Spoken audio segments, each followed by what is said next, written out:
vidéo qui focalise sur des projets d'avenir pour notre territoire, la Somme à l'avenir, avec l'établissement public foncier, l'EPF, un organisme essentiel, notamment sur ce projet, qui permet de sécuriser le foncier, c'est-à-dire d'avoir une réflexion globale, de connecter, créer du lien. En tout cas, c'est la vocation que le maire a essayé de construire dans son projet en étant accompagné. Donc, je vais de ce pas dans la commune de Gamache, où il y a eu effectivement une réflexion pour réaménager tout le cœur de bourg. Le cœur de bourg où à la fois les services publics, mairie, que ce soit les écoles, que ce soit la place avec les commerces, comment redynamiser, c'est toute la question que monsieur le maire Jean-Paul Monde, maire de cette commune, qui se pose, en tout cas s'est posé avec son conseil et ses habitants, et il a été fortement accompagné par un cabinet quartier libre avec Madame Sagnier, et puis bien évidemment tout ça a été travaillé avec un organisme très important, et pour le coup c'est le premier dossier dans le département de la Somme, ça s'appelle l'EPF.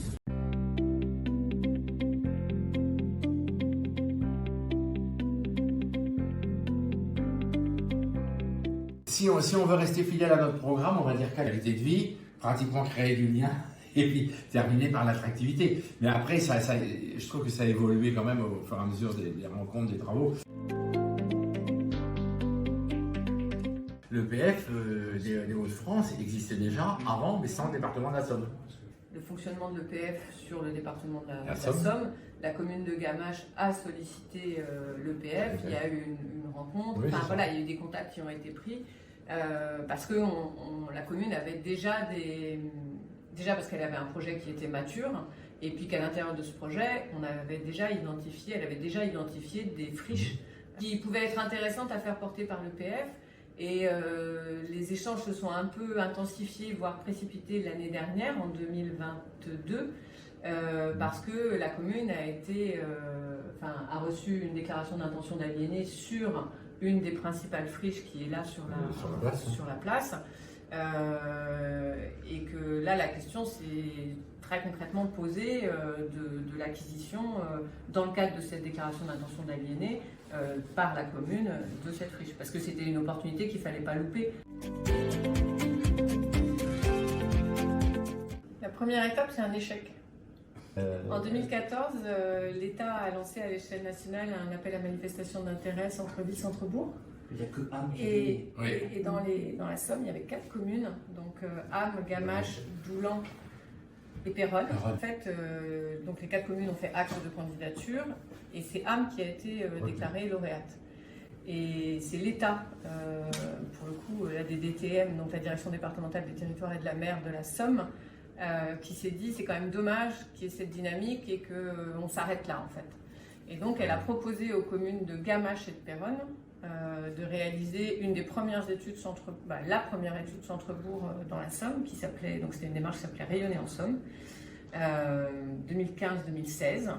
Donc en fait, c'est bien le point de départ de tout ça, c'est bien un projet centre-bourg. Il y a une vingtaine de fiches actions dans le programme de revitalisation de centre-bourg, et Gamache est quand même la première commune qui a eu un programme de revitalisation de centre-bourg à proprement parler, et qui depuis 2017 le met en œuvre progressivement. C'est vraiment une vision globale, prospective à 10, 15, 20 ans de ce que devrait être Gamache d'ici là, et ces actions-là, elles sont mises en œuvre progressivement.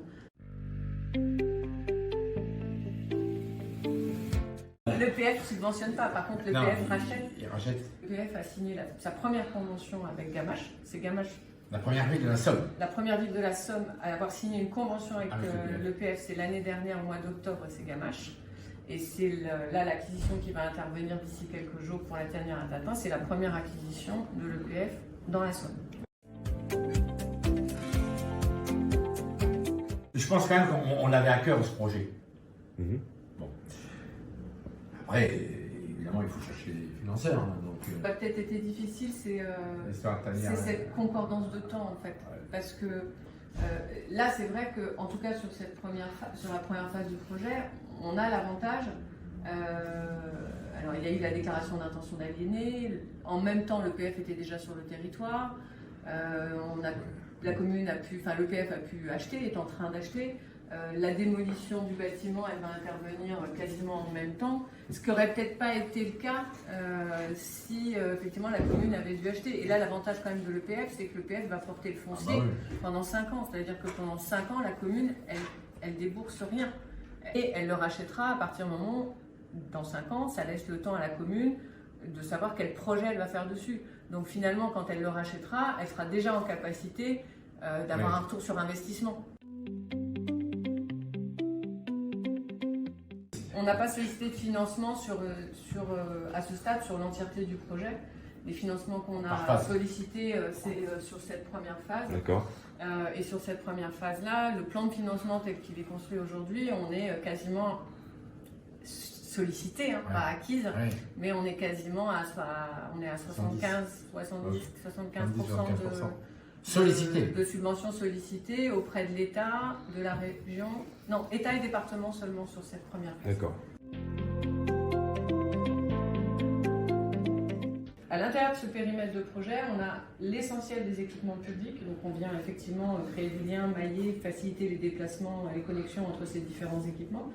Et quand on revient à la problématique de l'habitat, et on l'a vérifié encore la semaine dernière en réunion avec l'ANA, à l'intérieur de ce périmètre, en fait, on a les principales problématiques en matière de logement dégradé, logement énergivore et de logement vacant. Là, on est sur le cœur de bourg et on n'est plus juste sur une question de traversée, de réaménagement d'une traversée. Peut-être dans les 3 mots qu'on a cités tout à l'heure, peut-être il y en a un qu'il faut qu'on rajoute, mais qui est transversal aux 3 autres thématiques, mais c'est celle du changement, de l'adaptation au changement climatique. Monsieur le maire le disait, on le voit sur... Vous allez végétaliser. Il y a une place qui est très minérale. Il y a énormément de désimperméabilisation. C'est très minéral. Il y a énormément de désimperméabilisation, il y a de la végétation, on va désimperméabiliser la place, on remet à ciel ouvert la rivière. Aujourd'hui, on a un bâti qui est ici, qui va être démoli, et on recrée aussi un parcours végétalisé. Une mare pédagogique. La mare pédagogique, on retrouve cet accès à l'eau, et puis sur toute la... Donc, vous voyez, les stationnements sont, même les stationnements existants sont désimperméabilisés pour partie, et c'est aussi le cas sur toute la traversée. Donc il y a cette dimension-là qui est importante aussi.